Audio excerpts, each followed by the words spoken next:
Muy bien, ahora sí, vamos a hacer este tema. Sí, bueno, en mi caso he tenido la oportunidad de trabajar como corrector de estilo, redactor, por varios años, entonces, y además me he capacitado bastante en este tema de la redacción y me pareció bastante interesante incluir este tema el día de hoy.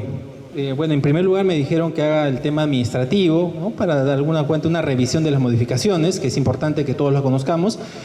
Pero sí me pareció interesante incluir, en este caso tratándose de asistentes y secretarias, que tienen que ver con el tema de la redacción. Yo, bueno, aparte de ser abogado, también soy licenciado en Ciencias de la Comunicación, en la especialidad de periodismo, tengo maestría en investigación en comunicación y una especialización en producción, edición y corrección de textos, también en la Universidad de San Marcos. Y otros cursos que justamente me han permitido conocer que la construcción de un texto incluye varios aspectos. Para construir un texto, para poder redactar, hay que tener en cuenta primero el lenguaje, ¿no? El lenguaje, que es lo relativo a la lengua, que es el sistema de comunicación verbal y casi siempre escrito. Para construir un texto también tenemos que tener en cuenta lo que es la lingüística, que es la ciencia del lenguaje. Y la gramática, por ejemplo, que es la parte de la lingüística que estudia la forma en que se combinan los elementos de una lengua. La sintaxis, parte de la gramática, que estudia el modo en que se combinan las palabras para expresar significados. La morfología, parte de la gramática, que estudia la estructura de las palabras. La semántica, que es la disciplina que estudia el significado de las unidades lingüísticas. Y la ortografía, conjunto de normas que regulan la escritura de una lengua. Mire, yo considero que todo esto deberíamos conocerlo, aunque sea de manera general, al momento de redactar. Si no sabemos ortografía, es decir, por ejemplo, no sabemos poner una tilde, no sabemos, en este caso también los signos de puntuación, dónde se colocan las comas, el punto y coma, y los dos puntos y otras cosas, no vamos a poder redactar de manera correcta y eficaz. La semántica, ¿por qué es importante? Porque es el significado de las palabras, digamos. Nosotros podemos utilizar una palabra en lugar de otra que esté mejor adaptada al texto que estamos escribiendo. Y a veces no nos damos cuenta, ¿no? Y entonces tenemos que conocer también que cuando estemos redactando hay que buscar las palabras que sean las más idóneas, las más adecuadas al texto. Y bueno, y la sintaxis es muy importante porque tiene que ver cómo se combinan estas palabras en las oraciones y justamente eso va a hacer que nuestra redacción sea más agradable. Pero la construcción del texto tiene que ver, imagínense, con aspectos que van desde la letra, que es los signos gráficos que componen el alfabeto de un idioma. Pero allí también, ¿no? Al hablar de letra, es decir, se estudia la letra. O sea, muchos dicen, pero ¿cómo los lingüistas se dedican, por ejemplo, a estudiar tanto, digámoslo así, las vocales y las consonantes, pero por ejemplo la B, las funciones de cuando se juntan con una M con P? ¿Por qué cuando decimos la palabra componer, por qué tiene que haber una M antes de la P? ¿Por qué no una N, no? Y así cuando, por ejemplo, hablamos de eficacia y lo cambiamos a eficaz, ¿por qué tiene que terminar en Z y no termina en S, no? O sea, cosas así que estudian los lingüistas. Y te estudian, por ejemplo, ahora los dígrafos que se han establecido a partir del 2010. Dígrafo, es decir, la unión de dos grafías, en este caso la che y la elle, que ya no están en el abecedario porque son grafías, ¿no? Solamente están ahora las letras, las que tienen una sola grafía. Bueno, la construcción del texto, además de la letra, nosotros tenemos que tener en cuenta la palabra, que es la unidad lingüística dotada generalmente de significado. O sea, hay que saber utilizar las palabras adecuadas al texto. O sea, las letras forman palabras y las palabras, ¿no? El conjunto de palabras, digamos, podría formar una frase. Esta frase podría constituir un enunciado. Y la oración es una estructura formada por la unión de un sujeto y un predicado. Un enunciado podría tener una o más oraciones. En el enunciado, como dice aquí, es la secuencia con valor comunicativo, sentido completo y entonación propia. Es un enunciado, como les digo, podría tener una o más oraciones y tiene un sentido completo. Y así seguimos avanzando, ¿no? Como le digo, de una letra a palabras, después de la palabra frases, después de la frase oraciones, de la oración a enunciado, y de enunciado, el conjunto de enunciados, digámoslo así, podría generar párrafos. Los párrafos podríamos definirlo como el texto en prosa constituido por líneas seguidas y un punto y aparte. Texto en prosa quiere decir que está escrito de una manera, digamos, libre y no es en verso, o sea, no obedece a las reglas del verso. Por eso es en prosa, no está en verso, sino en prosa. Constituido por líneas seguidas, es decir, ¿no?, líneas redactadas y que terminan en un punto y aparte. El párrafo siempre se inicia con una mayúscula y termina en un punto y aparte. Y este párrafo, con otros más, forma un documento escrito que ilustra acerca de algún hecho en el que constan datos.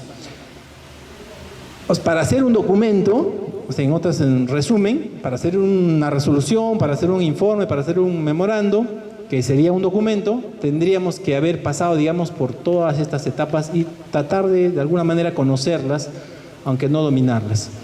Pasemos a la formulación de una oración, o sea, así de frente. No voy a entrar a lo que es la letra ni la morfología de la palabra, sino de frente vayamos a lo que es cómo se construye una oración. Una oración se construye con ciertos componentes que sería bueno y tenemos que recordarlos. Con un sujeto, con un verbo conjugado, un verbo principal, y con un complemento. Estos son los tres elementos, ¿no?, los tres componentes de la oración. No escribas primero el complemento o primero el verbo y después el sujeto. O sea, no tratemos de estar ordenados al momento de redactar. Ya lo vamos a ver después. Este verbo tiene que ser conjugado. Hay dos tipos de verbo, ¿no?, el principal y el subordinado, ¿no? En lo que es la construcción de la oración hay que tener en cuenta que el principal expresa una idea, pero puede tener variación, o sea, los accidentes gramaticales de número, de tiempo, de modo, por ejemplo, y el subordinado depende de otro, ¿no?, o se pospone a un subordinante, ejemplo, el qué. A ver, vamos a dar un ejemplo de esto. Por ejemplo, digo, Juan baila en la noche, ¿no? Ahí hay un solo verbo, baila, está conjugado, ¿no? Él baila, ¿no? Está en tercera persona del presente, ¿no? Ese es un verbo principal. Pero si diría, Juan piensa que María es alta, entonces Juan piensa, el piensa es el verbo principal, que María, ¿ves? Ahí hay un que María es alta, ese es, ¿no? Es un verbo, pero es un subordinado porque tiene antes la palabra que. Lo vamos a ver ahorita en algún ejemplo. Si el verbo no está conjugado, entonces es un verboide. Cuando muchos le preguntan a las personas, ¿cantar es un verbo? Yo creo que la mayoría va a decir que sí. Cuando digo, ¿caminar es un verbo? Sí. Yo también pensaba que era un verbo. Antes yo también creía que era un verbo, pero no es un verbo. Es un verboide, digamos, es una construcción que no tiene un significado, digamos, determinado, no está conjugado, digamos que decir cantar no determina nada, no determina un sujeto que haga la acción, no determina el lugar, ni el tiempo, el modo, nada, ¿no? En infinitivo, cantar. En participio, cantado. Si uno dice cantado, todavía no lo entiende bien a qué se refiere. Y en gerundio, cantando, no se sabe quién, cuántos o qué. Pero si uno dice cantó, allí sí ya se entiende claro que hay una persona que cantó hace un momento, ¿no?, y que emitió pues una canción, ¿no? Cantó. Lloró, ya está conjugado, ¿no? Llorar está como abstracto. Entonces hay que tener eso en cuenta. Verbo conjugado. La oración necesita un verbo y siempre va a tener un verbo principal. La oración siempre tiene que tener un verbo principal. Hay una ecuación, digamos, que tienen que tener en cuenta. Que la oración, una idea. Cada oración debe tener una idea principal, se podría decir, en la construcción del texto. Ahorita lo vamos a ver. Características. Esta idea o esta oración posee un sentido completo, siempre tiene un verbo principal, inicia con una mayúscula y termina con un punto. Casi generalmente, a menos que sea dos puntos, que venga una enumeración, siempre la oración casi siempre termina con un punto y seguido, muchas veces, porque está dentro del párrafo, dentro de un enunciado, ¿no? y siempre inicia con una mayúscula. Estas son, digamos, sus características básicas, generales, que se repiten y que esto nos da la idea de oración. En la estructuración del párrafo, primero hemos estado viendo lo que es la oración y ahora vayamos a lo del párrafo. Hay un párrafo de desarrollo y aquí he copiado unos ejemplos, unas, digámoslo así, unas fórmulas para poder redactar un párrafo, ¿no? Estamos yendo de manera rápida, es decir, realmente este curso o digamos esta conferencia que debería tener mucho más tiempo para explicar cuáles son, digámoslo así, la ubicación de las palabras dentro de una oración, ¿no? Lo básico que les he dicho, que es sujeto, verbo, complemento, pero hay otras formas y, digamos, combinaciones que se pueden hacer. Y ahora estamos con el párrafo, ya estamos, digamos, combinando oraciones, ¿no?, dentro de un texto. Entonces, en este párrafo, que vamos a denominarlo de desarrollo, se construye de la siguiente manera, con una idea principal, que siempre tiene que ir se recomienda que vaya al inicio del párrafo.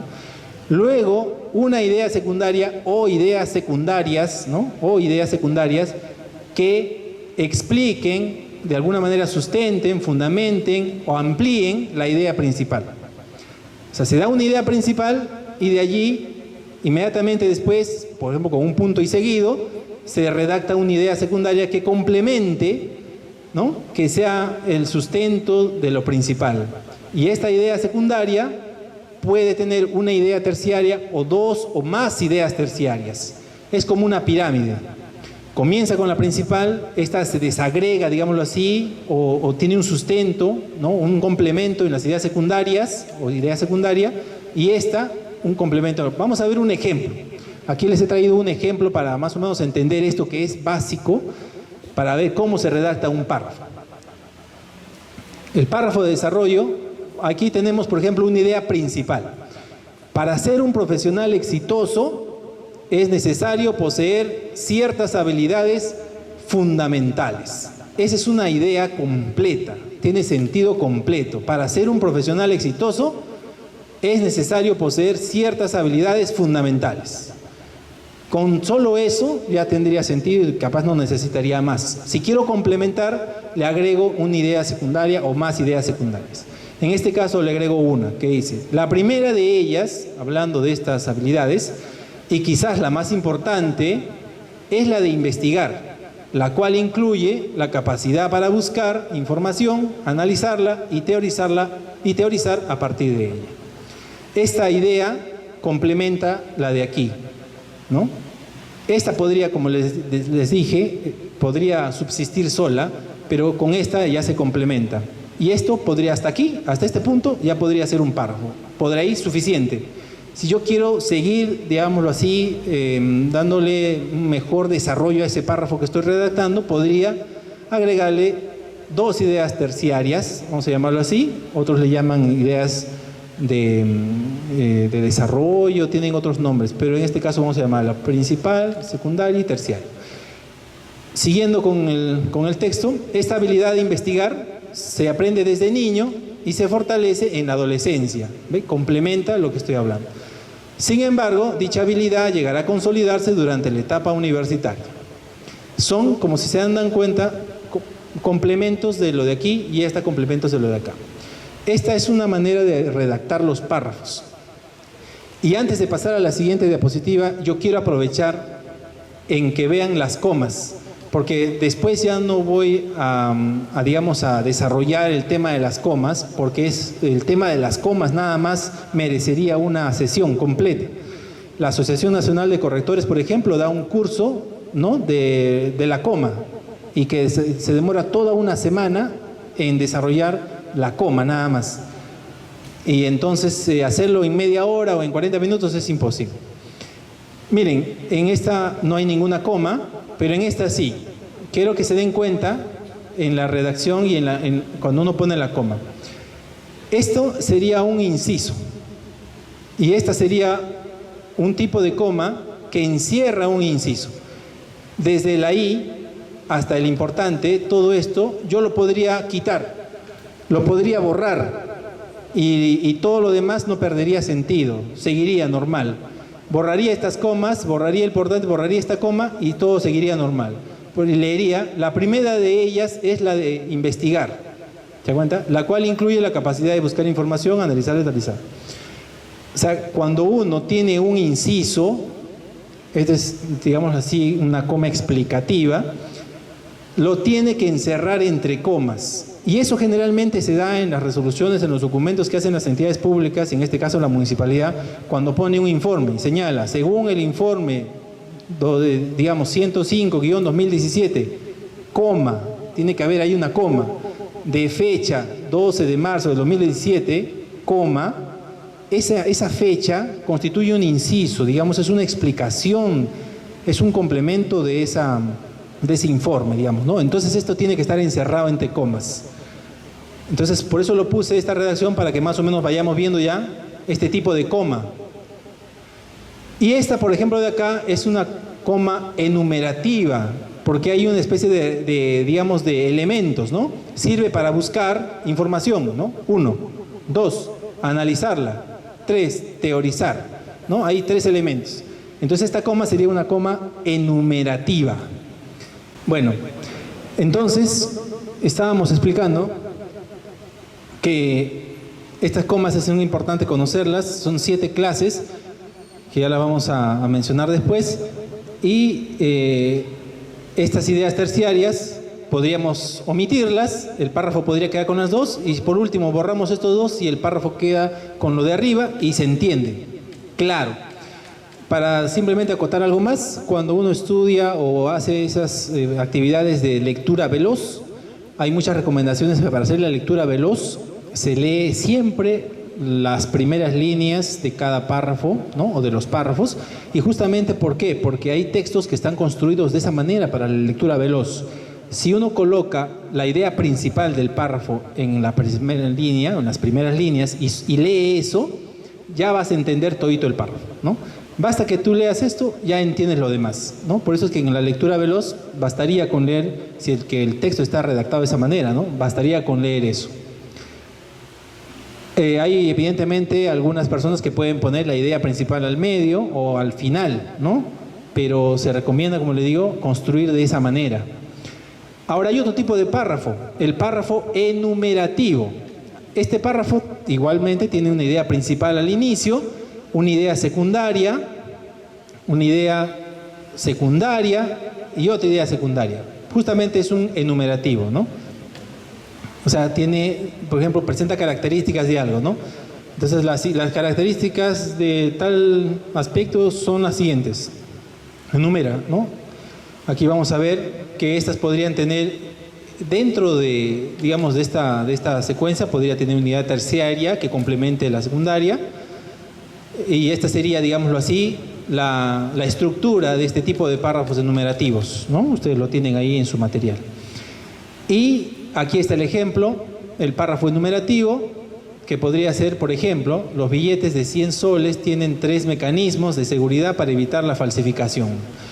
Leemos esto y ya está suficiente, digamos, la información se entiende.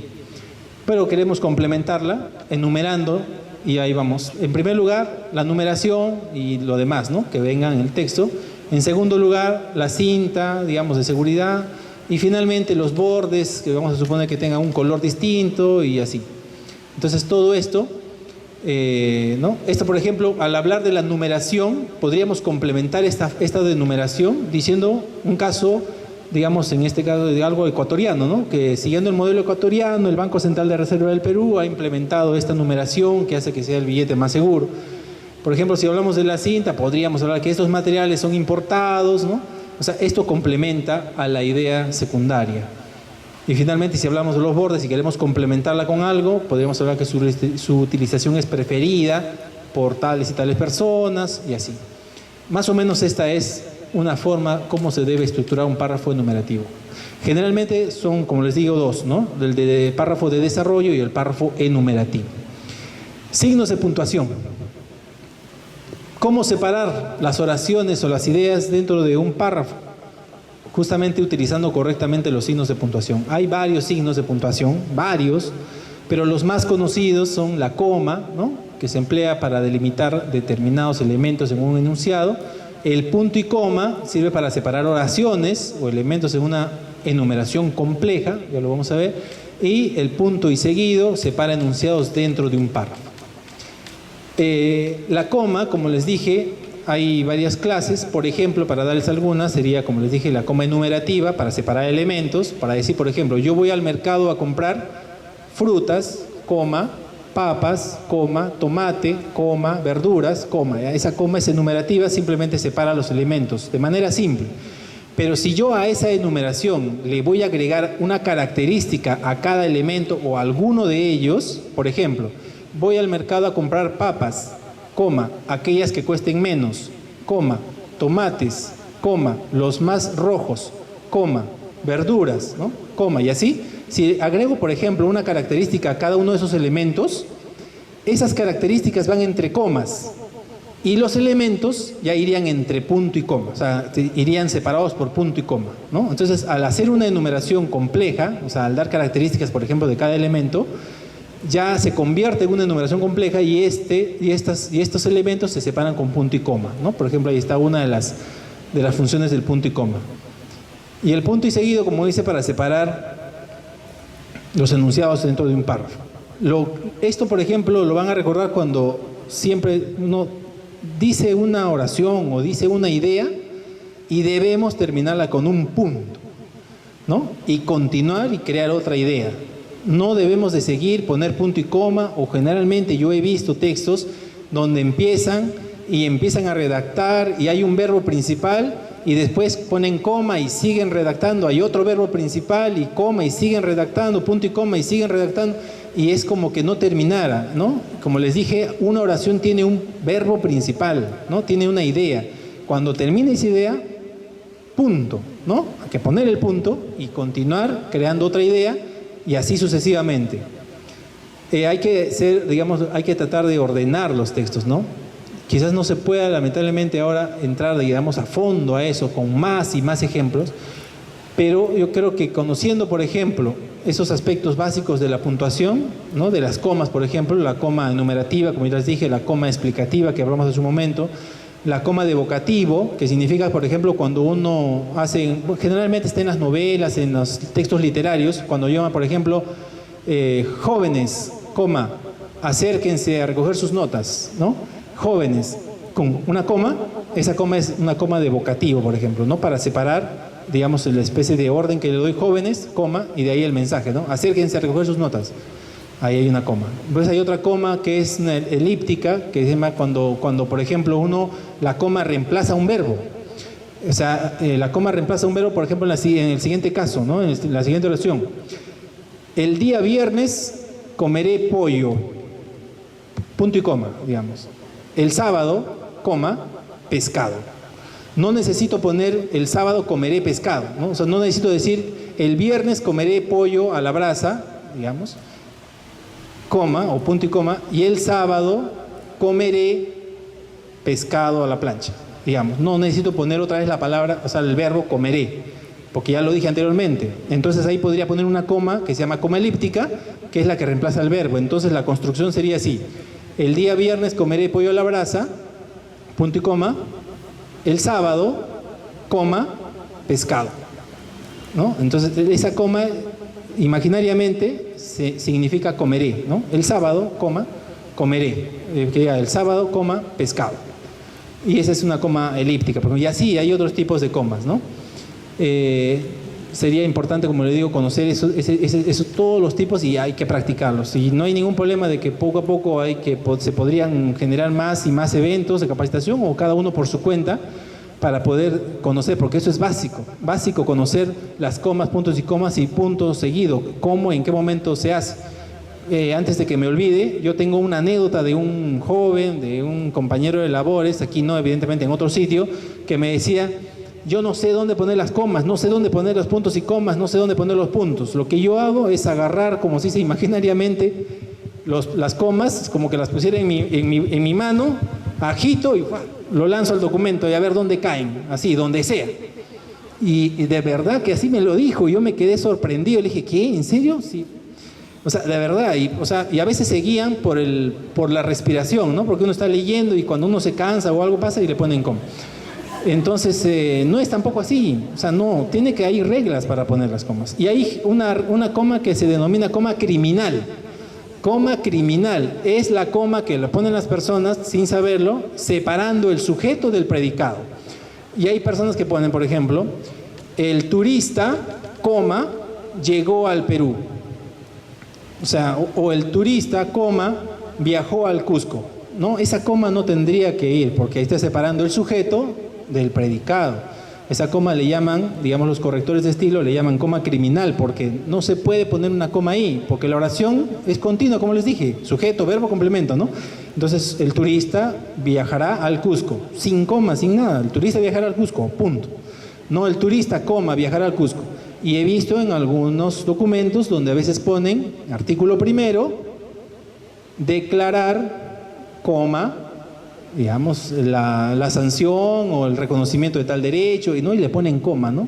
Y no deberían ponerle coma. Entonces, la oración debe ser continuada, ¿no?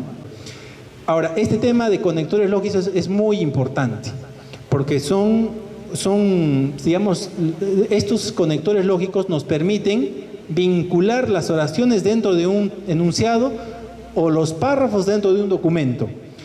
O sea, para darle una conexión lógica a nuestro texto, a nuestro documento, tenemos que tener en cuenta cómo vamos a unir, ¿no? Hay elementos que nos permiten unir lógicamente los textos, y ahí están. Por ejemplo, hay conectores lógicos de adición, el asimismo, por ejemplo. Entonces, si yo termino un párrafo y estoy hablando de estoy dando algún argumento, y quiero dar otro argumento y lo voy a poner en un segundo párrafo, entonces esos dos párrafos que tienen dos argumentos, argumento 1, digamos, y argumento 2, los puedo unir comenzando el segundo párrafo con un asimismo, ¿no? ¿Qué significa, digamos, también? Entonces yo digo, ¿no? En el primer párrafo estoy hablando de algo, digo, también lo siguiente, ¿no?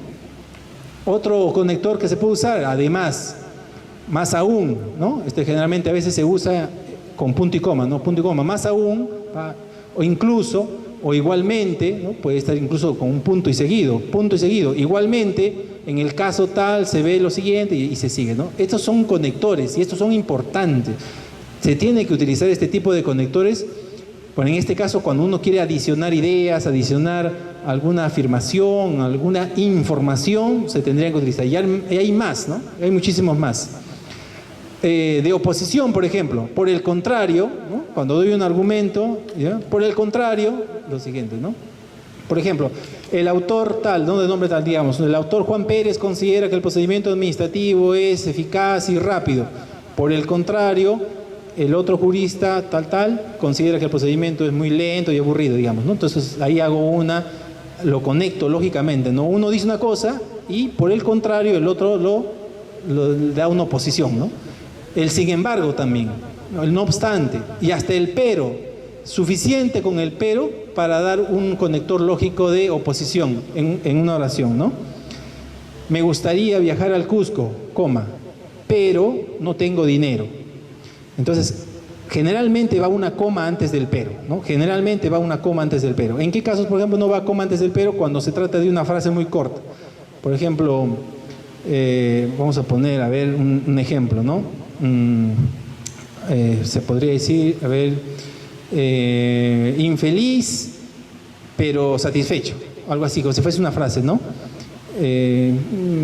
Bueno, se me ocurre, no sé, ese tipo de frases cortas, ¿no? Ahí en esos casos, cuando es muy corto el texto, ¿no? Infeliz pero satisfecho, ya no necesita poner coma. Pero en el caso del ejemplo que le estaba dando, ¿no? El turista le gustaría viajar al Cusco, coma, pero el aeropuerto está cerrado, ¿no? El pero, entonces ese pero ya es de oposición, ¿no? Y es ya un conector lógico. De causa, por ejemplo, utilizamos debido a ello, entonces, ¿no? Desde causa, entonces, por esta razón, por lo tanto, estos conectores nos sirven justamente para dar una hilación lógica al texto. De comparación, del mismo modo, se podría utilizar análogamente, en cambio, etcétera, ¿no? Y así como estos, hay más, hay muchos más. Y yo sé que va a ser sencillo que ustedes pongan en internet, pongan ¿no? en el buscador, conectores lógicos y les va a salir un montón de información, un montón de ejemplos y un montón digamos, de casos, ¿no? Pongan suficiente conectores lógicos para textos o para párrafos y les va a salir un montón de información. Otra, composición del enunciado, así como los conectores lógicos, también hay elementos de referencia, ¿no? Que sirven, y esos son palabras, frases u omisiones que evitan las reiteraciones innecesarias en el texto. ¿Cuáles son? Por ejemplo, los sinónimos. Cuando uno redacta un texto tiene que tener mucho cuidado de no estar poniendo siempre, digamos, la palabra, un ejemplo, ¿no? Administrado. Que el administrado con fecha tal interpuso tal cosa. Que el administrado te hizo tal cosa. Que el administrado y el administrado y el administrado a cada rato, ¿no? Hay que buscar un sinónimo, ¿no? Que el ciudadano, que el recurrente, ¿no? Que el señor Fernández, no sé, diferentes sinónimos para ese texto, ¿no? Es necesario tener los sinónimos, no solamente de los sustantivos, ¿no? Sino de los verbos también, ¿no? Por ejemplo, cuando se dice examinar, también se puede poner otra palabra, analizar, no podría ser, si vas a investigar, podría ser supervisar o escudriñar y así, ¿no? Hay que dominar justamente el tema de los sinónimos. Pronombres reemplazan al nombre sustantivo ya mencionado, ¿no? Por ejemplo, si voy a decir el señor Fernández interpuso la demanda, digamos un ejemplo, ¿no? El 2 de mayo, punto seguido. Él, ¿no? Asimismo señaló lo siguiente, ¿no? Ahí él ya le está reemplazando al nombre, ¿no? Para ya no volverlo a poner. Y la elipsis, que es lo que les dije hace un momento, así hablando de la coma elíptica, es el mecanismo que permite omitir una o más palabras sin que se pierda el sentido del enunciado, ¿no? Entonces hay veces donde, por ejemplo, no es necesario colocar nuevamente la palabra, ¿no? Por ejemplo, las empresas aéreas están quebradas, digamos, un ejemplo, ¿no? Las empresas aéreas están quebradas, punto. Estas, por ejemplo, se podría decir, ¿no? Estas también tienen algún problema de otro tipo, entonces ya no es necesario volver a escribir las empresas aéreas, ¿no? Y así. Elaboración de documentos. Bueno, hay bastantes documentos que ustedes los conocen evidentemente mejor que yo, porque los vienen trabajando por años. El memorando, por ejemplo, que sirve a la autoridad superior para dictar órdenes, hacer advertencias o señalar hechos a tener en cuenta. Justamente el memorando viene de memoria, como para tener algo en la memoria, que no se nos olvide. Y yo quería anotar esto porque he visto, ¿no? Quizás en alguna ocasión donde quizás, no sé, algún funcionario o alguna persona, o en este caso funcionario, ¿no? Que es el que firma, de menor rango, le mande un memorando a un funcionario de rango superior. No se podría, ¿no?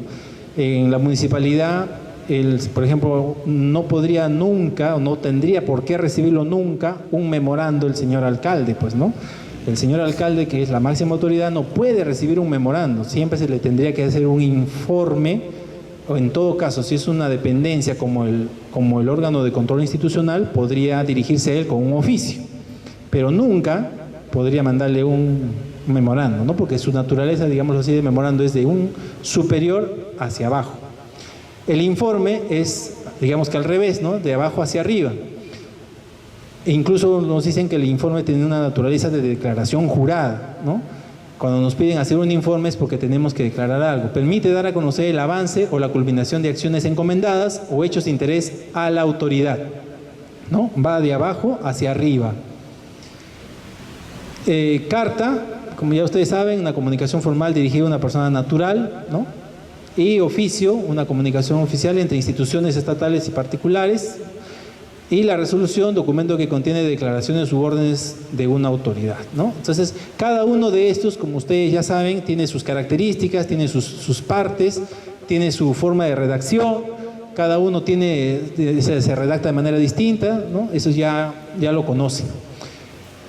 La redacción de correo electrónico sí quería agregar, y en esto lo hago porque como la ley del procedimiento administrativo con estas nuevas modificaciones, estos cambios, ha generado que ahora existan los procedimientos electrónicos y las notificaciones electrónicas, los funcionarios y los servidores vamos a tener que comunicarnos a los usuarios, al ciudadano, a los administrados por correo electrónico. Y si supieran que no es lo mismo redactar un documento que es manuscrito, ¿no? Como un oficio o una carta, a un correo electrónico. El correo electrónico, por ser ya de Internet, ¿no?, que usa las nuevas tecnologías, tiene que tener una redacción breve, concisa, precisa. No tiene que ser, por ejemplo, con esas frases: por el presente, ¿no?, le expreso mi cordial saludo y a la vez le manifiesto lo siguiente. Esas cosas en los correos electrónicos no deberían escribirse. Los correos electrónicos, vamos a suponer que este sea el asunto: carta de respuesta, expediente tal, ¿no?, un ejemplo. Yo anoté como si fuese un correo electrónico, ¿no?, como si fuese un ejemplo de correo electrónico. Estimado señor Fernández, 2 puntos, ¿ya? Los 2 puntos separa, ¿no?, estas líneas, y como que le da estos 2 puntos tienen una función aquí de decir que viene algo, y algo de alguna manera que está subordinado o que tiene relación con lo anterior, ¿no? Estimado señor Fernández, ¿no?, me dirijo a él. Buenos días, podría ser, o buenos días, aquí está mal, buenos días. Remitimos en archivo adjunto la carta de respuesta a su solicitud de fecha tal. No le digo, pues, ¿no?, por intermedio de la presente, cumplo con remitir a usted. No, de frente, remitimos o remito, ¿no?, pero mejor pues, ponerlo en esta forma del verbo, remitimos, porque estamos en una entidad. Remitimos en archivo adjunto. Y si ni siquiera quisiera poner archivo adjunto, lo pongo porque hay muchas personas que a veces ven el correo y no se dan cuenta que hay un archivo que está adjuntado, ¿no?, y lo pasan el correo. Entonces hay que ponerle a veces, ¿no?, remite en archivo adjunto la carta de respuesta a su solicitud de fecha tal.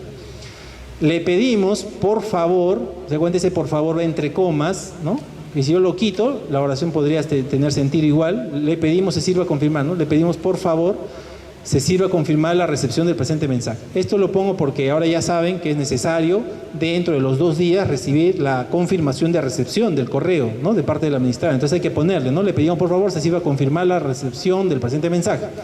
Cordialmente, coma, y el nombre de la persona. Bueno, inventaba un nombre: Tania Rosas Cruz, asistente gerencia tal, Municipalidad de Comas, y podría poner su teléfono, su correo electrónico, y no. Pero el cordialmente podría poner también saludos cordiales, ¿no?, o atentamente, y con coma, ¿no? Se ha visto, ustedes entenderán que han visto seguramente también ustedes algunos documentos donde no ponen coma acá, o si no otros le ponen punto, o no ponen nada, ¿no? O acá no le ponen 2 puntos y así, ¿no? Que podrían tenerlo, si quieren, como un modelo, ¿no?, más o menos para cuando se tengan que dirigir a algún ciudadano, a alguna persona, y ser muy breves, ¿no? En la comunicación electrónica hay que ser bastante breve. Bueno, y ahora sí vienen rápidamente las claves. Las claves, digamos, que tendríamos que recordar para poder redactar de manera eficaz. Usemos la voz activa. ¿A qué se refiere? La voz pasiva tiene el sujeto paciente, un estado paciente. Por ejemplo, aquí están un ejemplo. Textos inteligentes son escritos por los redactores. Cientos de vehículos están siendo retirados de circulación por Toyota y Chevrolet porque fueron entregados con desperfectos. Esta forma de redacción, o sea, se entiende, es válida, digamos así, no tanto porque está con una voz pasiva. Lo recomendable es tenerlo en una voz activa, donde el sujeto sea el agente. Es decir, con la clave que les estaba dando hace un momento, es decir, poner el sujeto, verbo, complemento. Sujeto, verbo, complemento. ¿Ve? Y se entiende mejor. Los redactores escriben textos inteligentes. Es decir, textos inteligentes son escritos por los redactores. Inclusive acá hay más palabras, acá hay menos palabras. Mientras menos palabras haya, el entendimiento va a ser más fácil. Toyota y Chevrolet, igual el sujeto, están retirando de circulación cientos de vehículos porque los entregaron con desperfectos, ¿no? Acá fueron entregados, hay 2 palabras, digamos acá, lo mismo, entregaron con desperfectos, en una sola. Esta forma se recomienda que utilicemos siempre la voz activa en los documentos al momento de redactar. Verbalicemos y no nominalicemos. ¿Qué se refiere? Nominalizar es usar sustantivos o nombres en lugar de verbos. Por ejemplo, ¿no?, la facilitación del proceso de entrega de créditos bancarios podría generar el endeudamiento de la población. Esto mismo, haciendo el tema de verbalizar, tendría que ir de la siguiente manera, ¿no?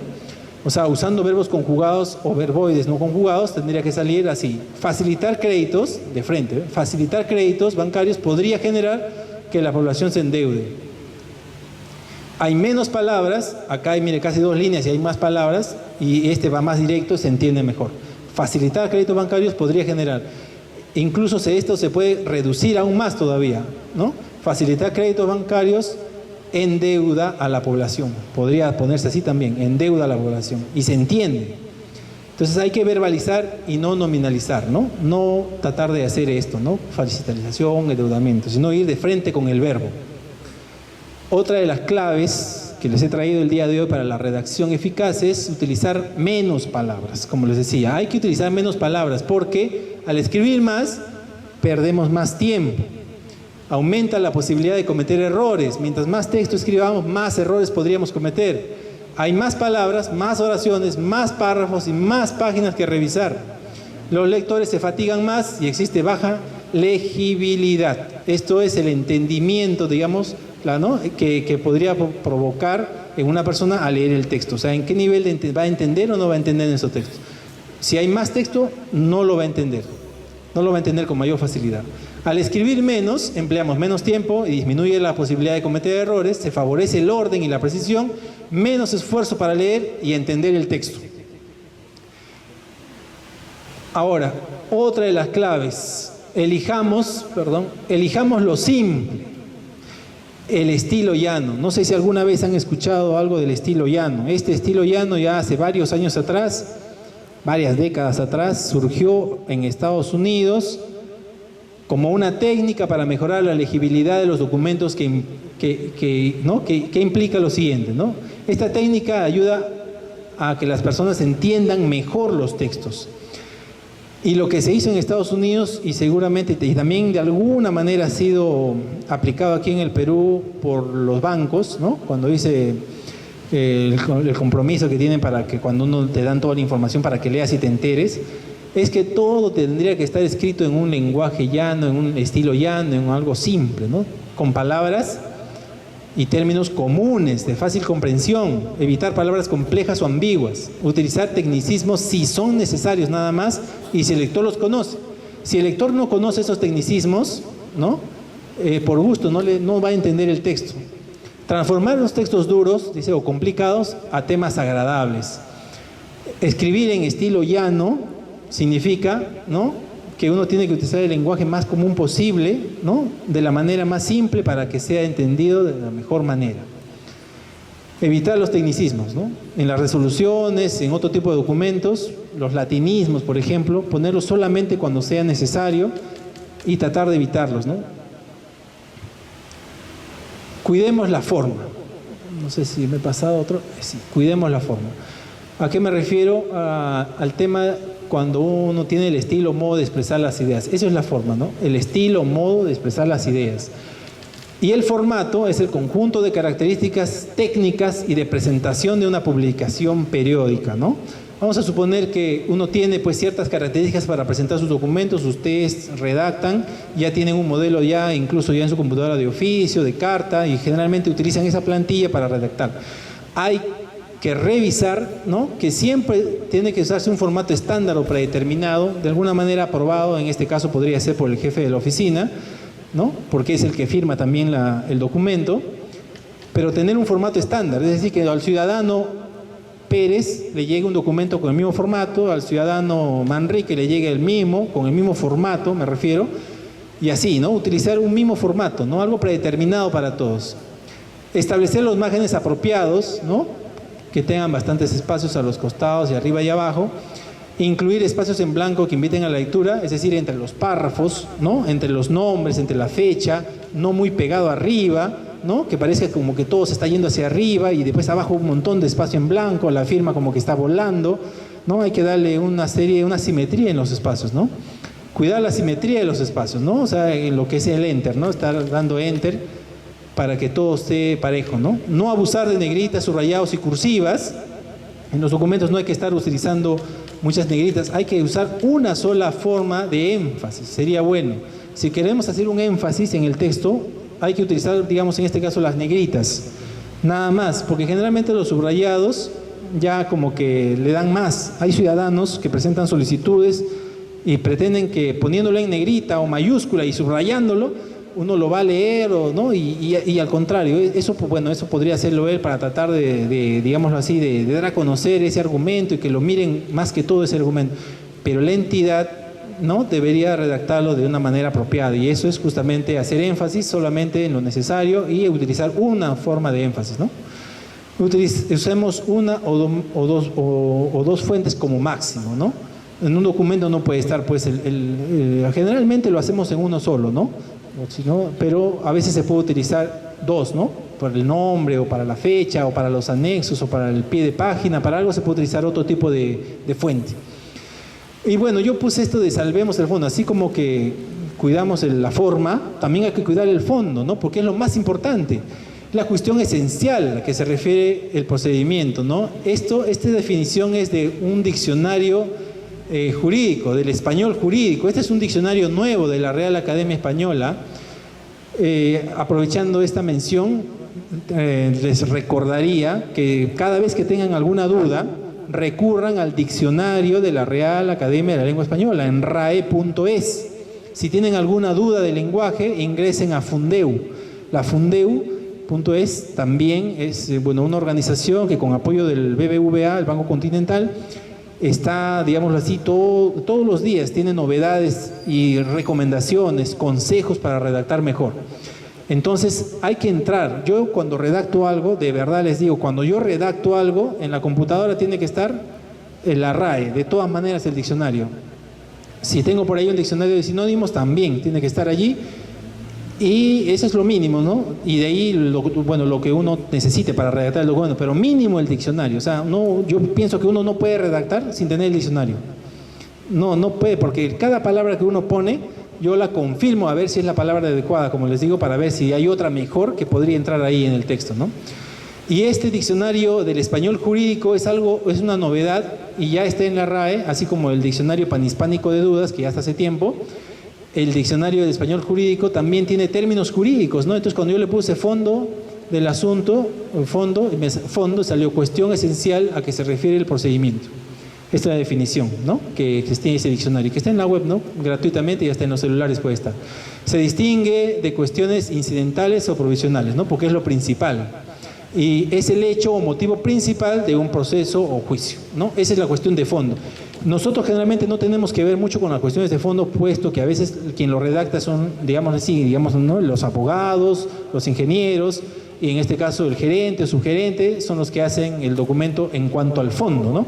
Pero nosotros podríamos darle una lectura y ver a ver si de alguna manera esto tiene algún error, ¿no? Y propiciar que lo revisen, ¿no?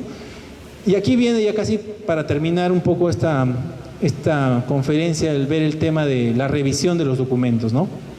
Esto es algo que yo lo pongo porque es un consejo que yo doy, ¿no? Al terminar de redactar, toda persona debería dar una lectura al documento en la pantalla de su computadora, ¿no? O sea, esta revisión, esta lectura es la primera, digámoslo así, revisión que le damos al texto. Y luego estoy seguro que se va a encontrar algunos errores, ¿no? Procedemos a corregirlos. Luego debemos imprimir el documento con la intención de que lo vamos a revisar nuevamente, pero ya leyéndolo, ¿no? De manera completa, así en físico, y allí con lapicero marcar los errores. Esa labor generalmente la hacen los correctores, ¿no? Pero cuando nosotros en la oficina no tenemos un corrector de estilo, tendríamos que hacerlo nosotros. ¿Y por qué les digo estas dos revisiones? Acá hay una, aquí sería la segunda. Porque cuando uno imprime un documento y lo lee en físico, encuentra errores que cuando lo leyó en la computadora no lo detectó. En la computadora, ahí por la rapidez o será por la luz de la pantalla, no sé, que a veces se pasan los errores, las comas o algo, y uno no se da cuenta que cuando está impreso recién lo puede detectar. Por eso es necesario imprimirlo, leerlo, y si hay errores, volverlo a imprimir.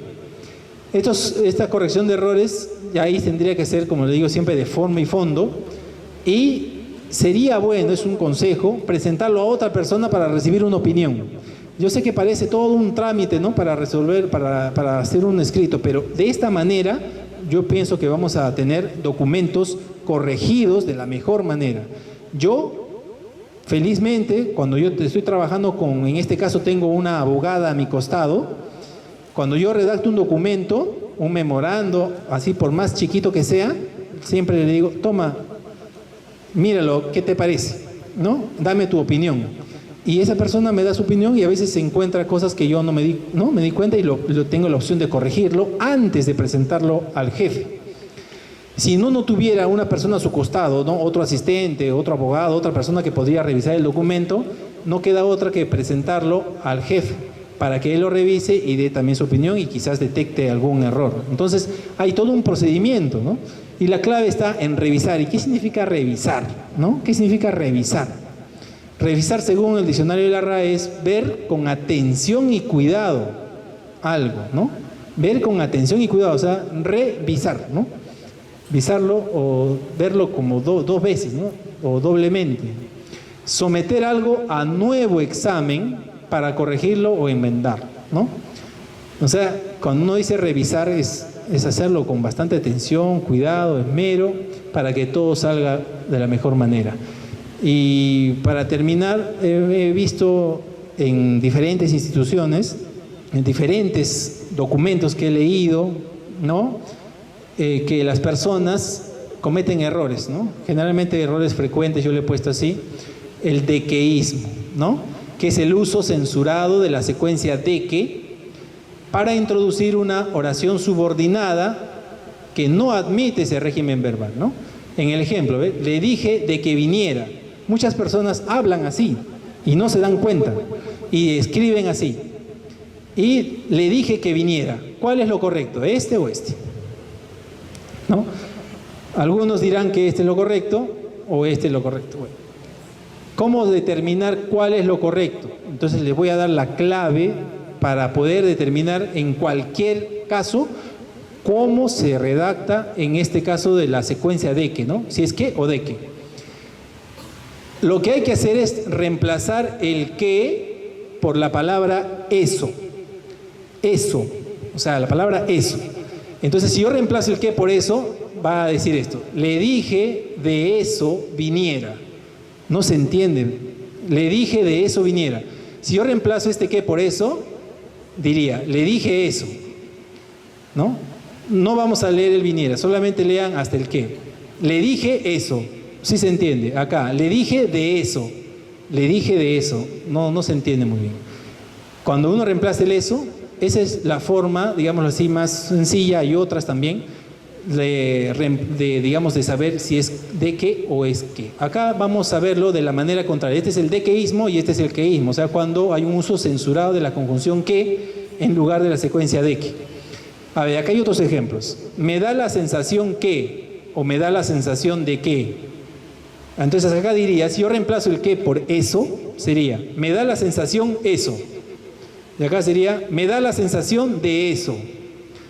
Esta tiene más lógica cuando le pongo el eso acá. Me da la sensación de eso. Y acá, me da la sensación eso. No tiene algo lógico, un sentido, no se entiende. Por lo tanto, me da la sensación de que sería lo correcto. Me da la sensación de eso. ¿A efecto qué? ¿No? Generalmente las resoluciones, documentos siempre ponen, ¿no? ¿A efecto qué o a fin qué? ¿O a fin de qué? ¿Cuál sería lo correcto? A efecto eso, o a efecto de eso, o a fin de eso, ¿no? Estoy expidiendo esta resolución o estoy pidiéndote que hagas algo a fin de eso. Se entiende, ¿no? A fin de eso. Entonces, esta es la manera para poder determinar cuándo es qué o cuándo es de qué. A efecto qué o a efecto eso, no sería, ¿no? Lo correcto es a efecto de qué, ¿ya? Cuando digo yo pienso que o yo pienso de qué. Hasta políticos, congresistas y de verdad que en la televisión, periodistas y todo el mundo, yo pienso de que, ¿no? O es yo pienso que. Es yo pienso eso. ¿Se da cuenta? Yo pienso eso. Entonces yo pienso que. Yo pienso que el Perú va a cambiar. Yo pienso eso. ¿Se da cuenta? Lo reemplazo por eso. Entonces yo pienso eso. No voy a decir yo pienso de que el Perú va a cambiar. ¿No? Yo pienso de eso. Sería. Está mal. Yo pienso eso. ¿Ya? Entonces, yo considero eso, no es yo considero de que. Entonces, cuando cámbienlo el que por eso y ya van a saber determinar cuándo corresponde el que o el de que. Bueno, los prefijos es importante conocerlos porque en varios documentos administrativos se colocan, ¿no? Se utilizan. Estos prefijos son elementos afijos, dice, carentes de autonomía, que se anteponen a una base léxica a la que aportan diversos valores semánticos. Hay prefijos unidos a la base, por ejemplo, antiácido, ¿no? Antiácido, van unidos y se respeta la tilde. Exalcalde, va junto. El ex, ¿no? El alcalde anterior, ¿no? Cuando uno quiere referirse al alcalde anterior, el exalcalde dijo tal cosa, entonces el exalcalde tiene que ir junto porque es un prefijo, tiene que ir unido, ¿no? Igual que subgerente, por eso le he puesto como estos ejemplos, porque yo he visto varios documentos donde ponen subgerente separado o ponen subgerencia separado. Ahora, este solamente son recomendaciones de la RAE, ¿ya? Si el gerente o el subgerente les pide que quiere separado y porque él va a firmar, bueno, es el documento de la manera que él lo desee, ¿no? Estos son recomendaciones nada más, o sea, no son imposiciones. Aunque la norma, por eso digo, la norma señala que los prefijos van unidos, ¿no? a la base, ¿no? Van unidos, entonces se tendría que escribir subgerente, de esta manera. Ahora, los prefijos separados de la base son cuando tiene dos términos, como primer ministro. Acá hay un espacio, entonces son dos. Y si yo le pongo el prefijo ex, ¿no? Para decir que es el anterior, ya no lo puedo juntar, ¿no? Tendría que ponerlo separado. Ex, primer ministro. Si va a poner igual derechos humanos, hay un espacio, hay dos palabras, y pongo el prefijo pro, entonces tiene que ser pro derechos humanos. Igual, ex primera dama, ¿no? Ex teniente coronel, todo separado, ¿no? No se junta cuando tiene, en este caso, dos palabras. Y van separados pero unidos por un guión, ¿no? Cuando es una sigla, anti-OTAN, ¿no? O pro-ONU. Sí, una pregunta, dígame.